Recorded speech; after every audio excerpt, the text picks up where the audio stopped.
Dans la continuité de nos vidéos de carême, je souhaite te raconter à toi, mon frère musulman, ce qui se passa à Damas en 1870. Abdelkarim Matar et une soixantaine d'autres pieux musulmans avaient l'habitude de se réunir pour prier ensemble dans sa maison du faubourg Méidane. Ces hommes étaient non seulement très pieux, mais aussi attachés à la vérité. Vers 1868, ils demeurent tourmentés de doutes, incertains, perplexes, mais aucun n'osait parler. Cela dura environ 2 ans jusqu'à ce qu'une nuit, alors qu'ils étaient réunis pour prier ensemble, 40 d'entre eux s'endormirent pendant leurs exercices de dévotion. Et le Seigneur Jésus leur apparut à chacun séparément. Il les consola, les exhorta et les encouragea à entrer dans la foi chrétienne.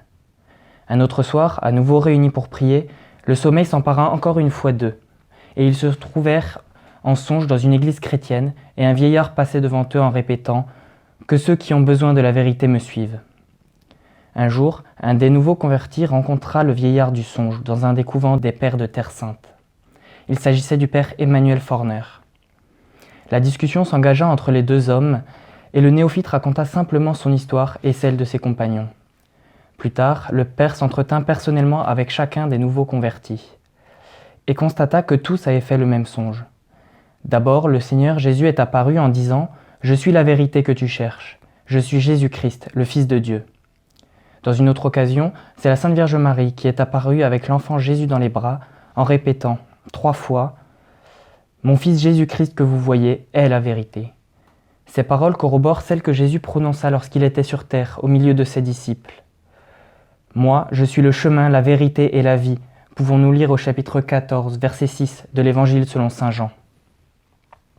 Rapidement, le nombre de convertis augmenta et des méfiances commencèrent à se faire sentir dans le voisinage, jusqu'au jour où des crucifix furent aperçus.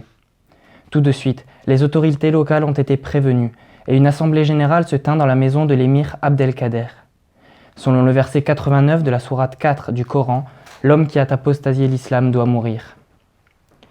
Mais s'ils optent carrément pour l'apostasie, saisissez-les et tuez-les où que vous les trouviez. Cependant, l'assemblée générale n'osa pas prononcer la sentence et décida d'exiler les apostats, de détruire leurs maisons et de confisquer leurs biens. C'est ainsi que 14 chrétiens furent arrêtés alors qu'ils sortaient d'une réunion de prière et envoyés en prison. Parmi eux se trouvait Abdelkarim Matar.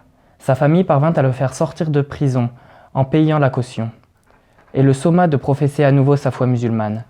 Abdelkarim Matar refusa et succomba sous les coups des siens. Suite à ces événements, le nombre de convertis s'accrut beaucoup. En 1870, ils étaient 4100 nouveaux chrétiens. L'un d'eux, nommé Ahmad Ezahar, fit beaucoup parler de lui à Damas. En le voyant, on disait « Voilà le soldat qui a brisé 4 chaînes ». Effectivement, à l'âge de 23 ans, le Seigneur Jésus lui apparut dans la caserne militaire et le jeune homme confessa sa foi chrétienne. Jésus lui répondit alors « Vous ne resterez pas dans la milice, mais vous rentrerez libre chez vous ». Ahmad Ezahar se mit alors à proclamer haut et fort la divinité de Jésus à travers toute la caserne. Immédiatement, il fut arrêté et lié avec une grosse chaîne au cou, aux mains et aux pieds.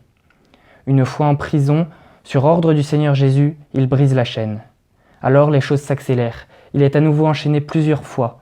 Il comparaît devant l'officier qui le traite de fou, mais qui finit par demander des ordres à Constantinople.